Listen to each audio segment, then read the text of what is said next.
Você já parou para pensar que talvez a extinção não seja mais o fim? Parece estranho, né? Empolgante. A gente cresce ouvindo que quando uma espécie desaparece, acabou. Nunca mais. É verdade. Quer dizer, às vezes não. Virou fóssil, virou museu, virou história. Mas olha só. E se eu te dissesse que alguns animais que sumiram da Terra há milhares de anos podem um dia voltar a caminhar entre nós? E não estou falando de filme de ficção científica, não.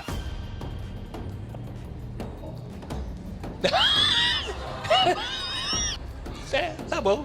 Estou falando de laboratórios reais, cientistas reais, DNA preservado no gelo, edição genética, clonagem, embriões, úteros artificiais e projetos milionários tentando fazer uma coisa que, até pouco tempo atrás, parecia impossível: trazer animais extintos de volta.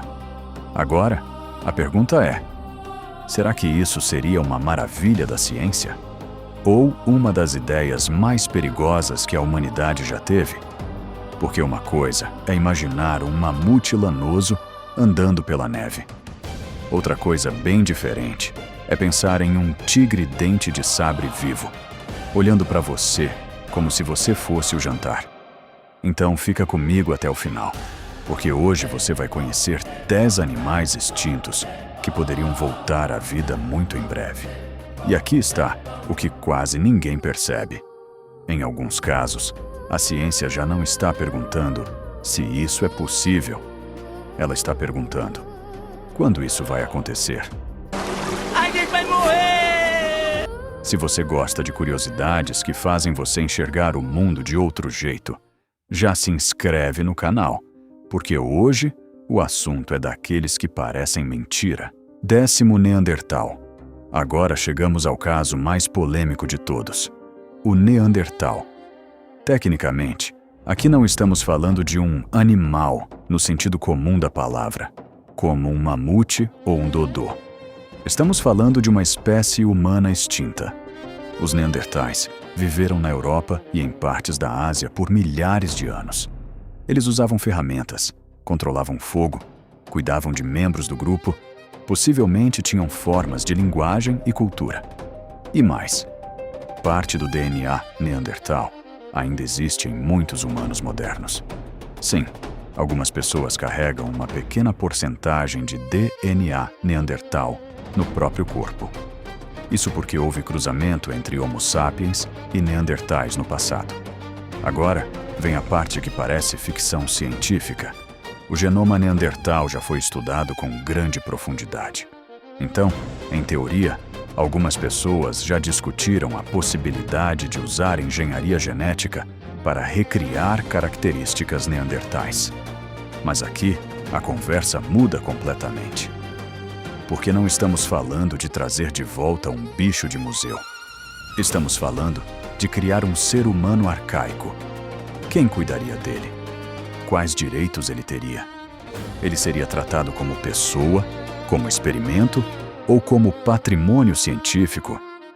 E mais, seria moralmente aceitável trazer alguém ao mundo apenas para provar que a ciência consegue? A National Geographic já discutiu esse tipo de possibilidade, destacando os enormes dilemas éticos envolvidos, principalmente porque Neandertais eram muito próximos de nós em capacidades cognitivas, uso de ferramentas e comportamento. E é por isso que, mesmo que algum dia a tecnologia permita algo parecido, talvez o maior obstáculo não seja científico, talvez seja moral. Porque algumas portas, depois que a humanidade abre, não dá para fechar com facilidade. 9º Rinoceronte lanudo. O rinoceronte lanudo era basicamente um tanque da Era do Gelo. Ele tinha corpo robusto, pelos grossos, e era adaptado para viver em ambientes extremamente frios. Assim como o mamute, ele desapareceu há cerca de 10.000 anos. E também como o mamute, muitos restos foram encontrados preservados em gelo e permafrost. Isso torna o rinoceronte lanudo um candidato interessante. Afinal, se há material preservado, há possibilidade de estudar DNA. Além disso, rinocerontes modernos ainda existem, embora muitas espécies estejam ameaçadas. Isso poderia abrir portas para comparações genéticas e talvez algum tipo de tentativa de reconstrução no futuro. Mas aqui existe um ponto delicado. Os rinocerontes atuais já estão em crise. Caça ilegal, perda de habitat e baixa população ameaçam várias espécies vivas. Então muita gente pergunta: faz sentido tentar recriar um rinoceronte extinto enquanto estamos falhando em proteger os rinocerontes que ainda existem?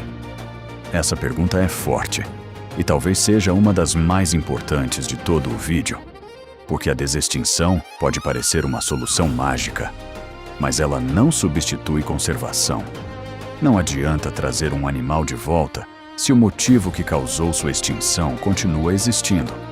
É como encher um balde furado, sem consertar o furo. Você pode até colocar mais água, mas ela vai continuar escapando. 8º. Preguiça gigante. Quando a gente pensa em preguiça, pensa naquele animalzinho lento, pendurado em árvore, com cara de quem acabou de acordar.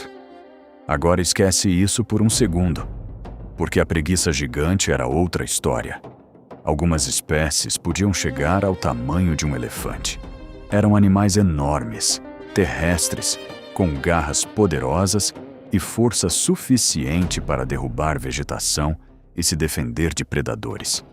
Elas viveram nas Américas e desapareceram há milhares de anos, provavelmente por uma combinação de mudanças climáticas e caça humana.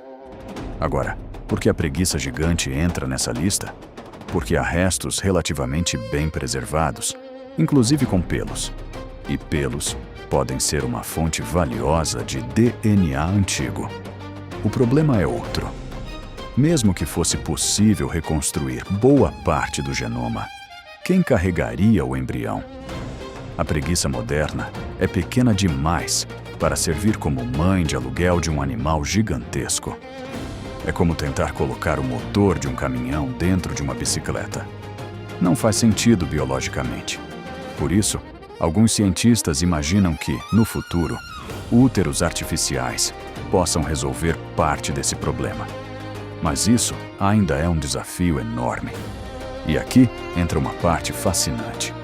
A desextinção não depende apenas de DNA. Depende de reprodução, gestação, desenvolvimento, comportamento, habitat, alimentação e adaptação.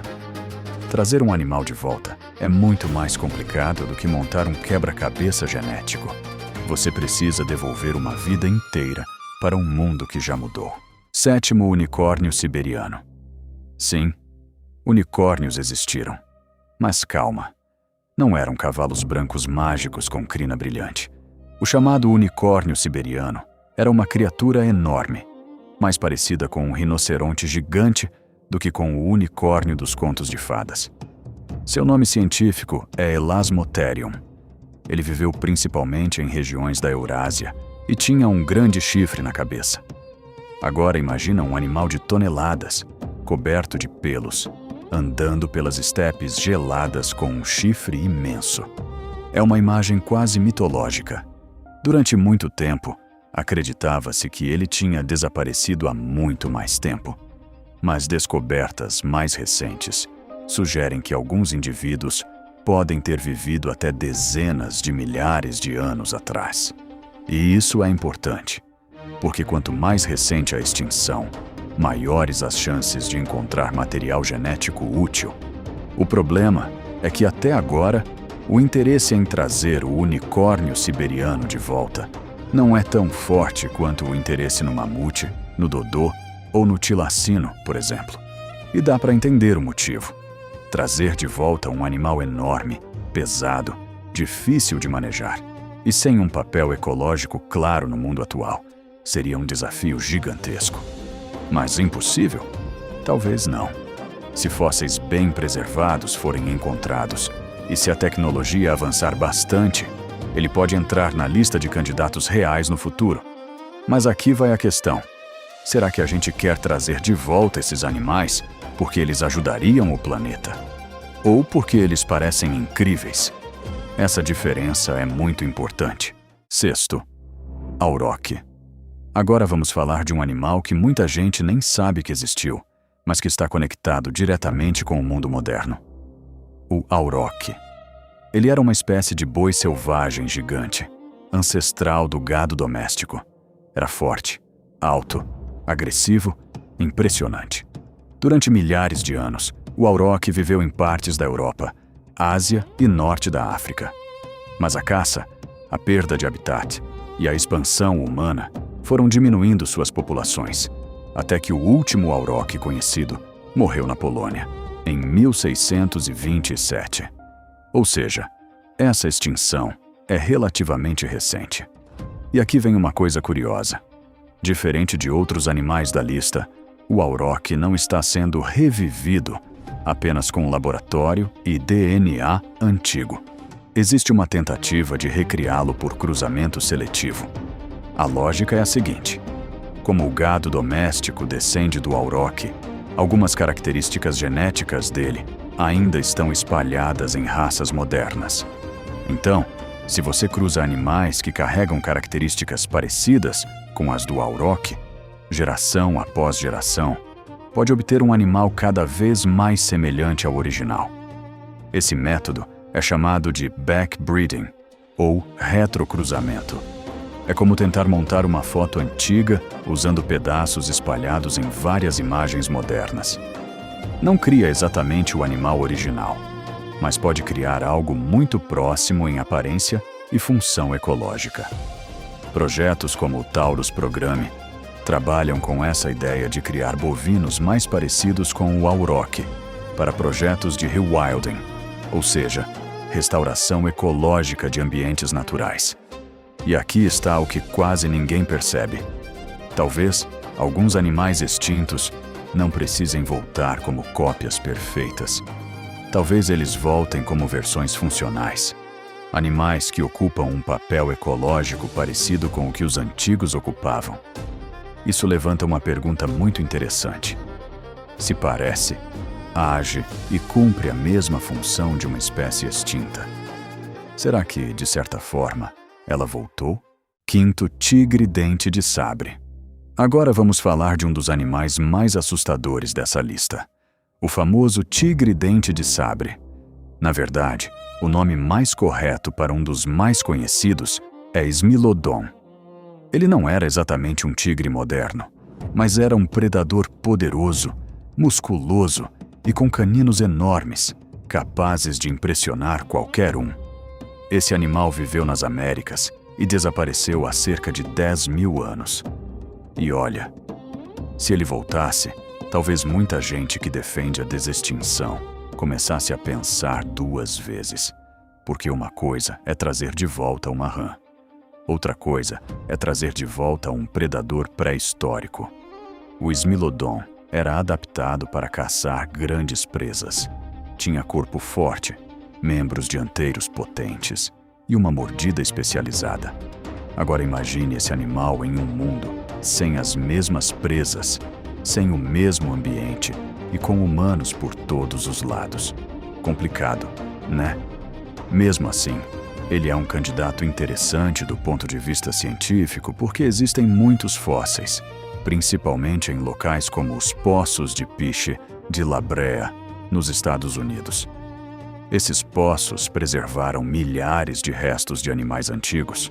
O problema é que preservação em Piche não significa necessariamente DNA de boa qualidade. O DNA se degrada com o tempo, e calor, química e ambiente podem destruir muita informação genética. Então, embora o tigre-dente de sabre seja fascinante, ele talvez seja um dos casos mais difíceis da lista. Mas é aqui que fica realmente interessante. A pergunta talvez não seja apenas: dá para trazer de volta? A pergunta é: a gente deveria trazer de volta? Porque ressuscitar um predador desse tamanho exigiria controle, espaço, segurança, alimentação, estudo comportamental e uma discussão ética enorme. Às vezes, a ciência pergunta se pode fazer algo, mas a humanidade precisa perguntar se deve. quarto dodô. O dodô é praticamente o símbolo mundial da extinção. Era uma ave que não voava, vivia na Ilha Maurício e não tinha medo de humanos. E esse foi um dos grandes problemas. Quando exploradores chegaram à ilha, o dodô virou alvo fácil. Além da caça, animais trazidos pelos humanos, como ratos, porcos e cães, também prejudicaram seus ovos e seu habitat. Em poucas décadas, uma espécie inteira desapareceu. É triste pensar nisso. O dodô não era um monstro pré-histórico. Não era uma criatura ameaçadora. Era uma ave única, isolada em uma ilha, que simplesmente não estava preparada para lidar com a chegada humana. Agora vem a parte curiosa. Por muito tempo, o dodô parecia perdido para sempre. Mas museus guardam restos dessa ave. Alguns espécimes são extremamente valiosos para estudos de DNA. E nos últimos anos, o dodô voltou a ser mencionado em discussões sobre desextinção. A ideia seria estudar seu genoma, comparar com parentes vivos, como os pombos, e tentar reconstruir características importantes da espécie. Mas aqui existe um grande desafio. Aves são mais complicadas de clonar do que mamíferos. Com mamíferos, você pode imaginar o caminho de editar células, criar embriões e usar uma mãe de aluguel. Com aves, o processo reprodutivo é diferente, e isso dificulta muito. Mesmo assim, projetos modernos estão tentando encontrar caminhos para trazer aves extintas de volta. Agora, a pergunta é: se o dodô voltasse, onde ele viveria? A Ilha Maurício de hoje não é exatamente a mesma de séculos atrás. O habitat mudou, o mundo mudou. E essa é uma das maiores questões da desextinção. Não basta trazer o animal de volta. É preciso ter um lugar seguro para ele existir. Porque ressuscitar uma espécie só para colocá-la em cativeiro seria realmente uma vitória? Ou seria apenas uma vitrine científica? Terceiro, rã de incubação gástrica. Agora vamos para um animal que parece ter saído de um roteiro de ficção. A rã de incubação gástrica. Só o nome já chama a atenção. Mas o que ela fazia era ainda mais impressionante. Essa pequena rã, que vivia na Austrália, tinha uma habilidade praticamente única no reino animal. Ela engolia seus ovos fertilizados, parava de produzir ácido no estômago e incubava os filhotes dentro do próprio corpo. Depois, os filhotes saíam pela boca. Sim, pela boca. Parece bizarro, mas era real. E aqui está o detalhe fascinante. Para qualquer outro animal, colocar ovos no estômago seria praticamente uma sentença de morte para os embriões, porque as enzimas digestivas destruiriam tudo. Mas essa rã conseguia desligar temporariamente parte do funcionamento normal do estômago. Isso chamou muita atenção da ciência, porque entender como ela fazia isso poderia ajudar até em pesquisas médicas relacionadas ao sistema digestivo. Só que, infelizmente, a espécie desapareceu. Acredita-se que fatores como destruição de habitat, doenças e mudanças ambientais tenham contribuído para a extinção. Mas essa rã ficou famosa em projetos de desextinção. Cientistas chegaram a tentar transferir material genético dela para óvulos de uma espécie aparentada. E o mais curioso é que alguns embriões começaram a se desenvolver, mesmo que não tenham sobrevivido por muito tempo. Isso muda completamente a forma como a gente vê a extinção, porque nesse caso, a ciência não está lidando com um animal gigantesco de milhares de anos atrás. Está lidando com uma espécie extinta há poucas décadas. E quanto mais recente é a extinção, maior a chance de ainda existir material biológico útil.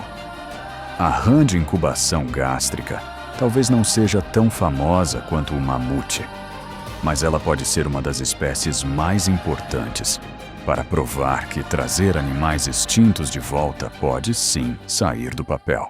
Segundo o alce irlandês, agora pensa em um cervo, mas não um cervo comum.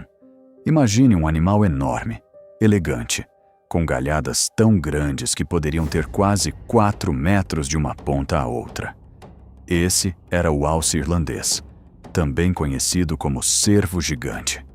Apesar do nome, ele não era exatamente um alce moderno. Era uma espécie de cervídeo gigantesco que viveu em várias partes da Europa e da Ásia.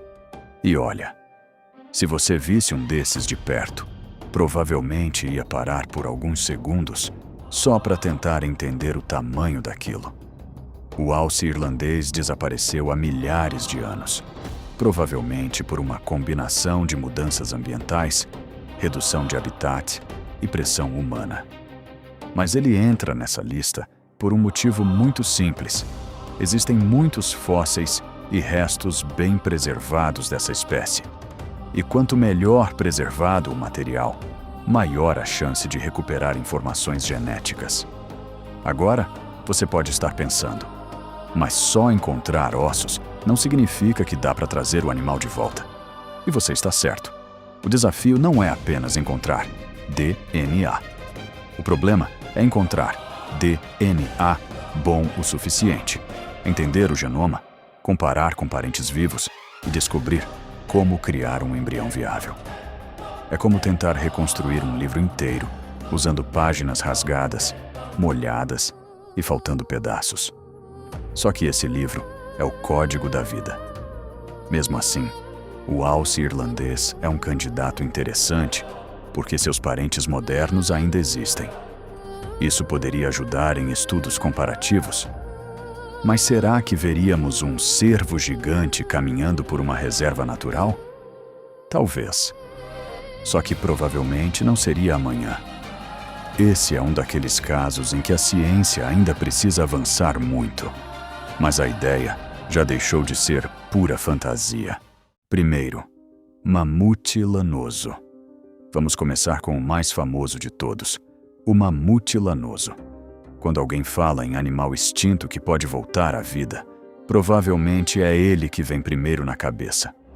O mamute lanoso era um gigante da Era do Gelo.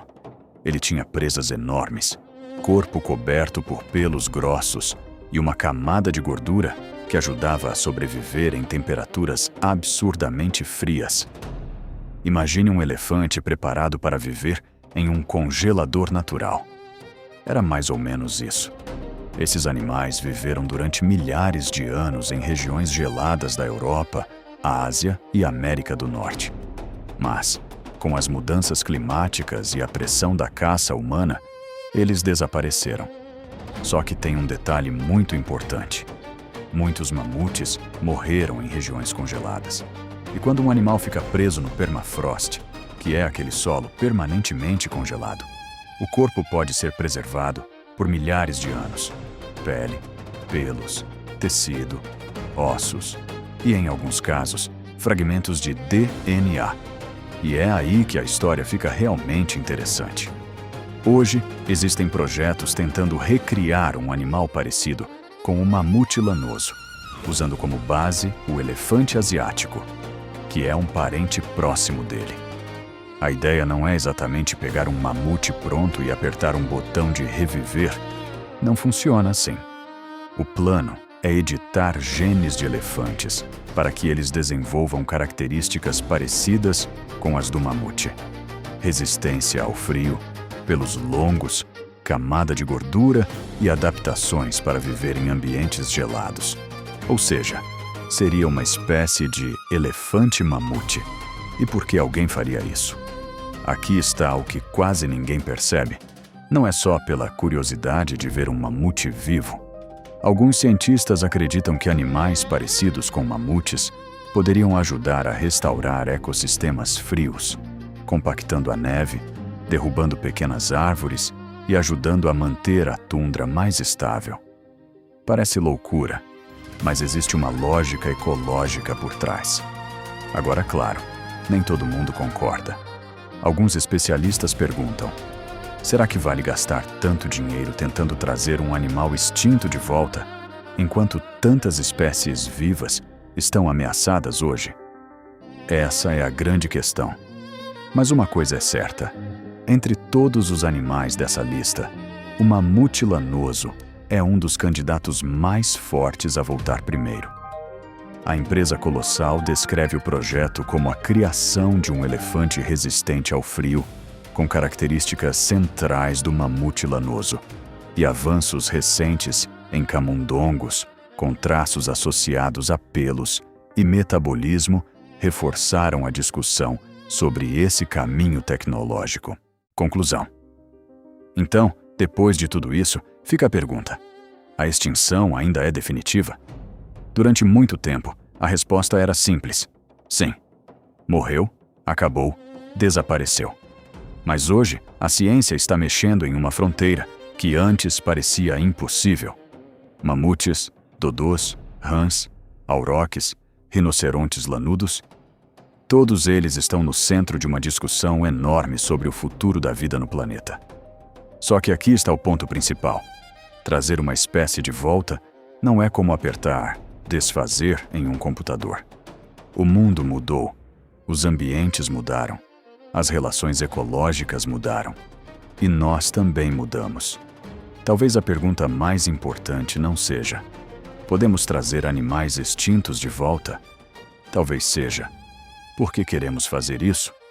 É para restaurar ecossistemas? Para corrigir erros do passado? Para salvar espécies ameaçadas usando novas tecnologias? Ou só porque a ideia parece incrível?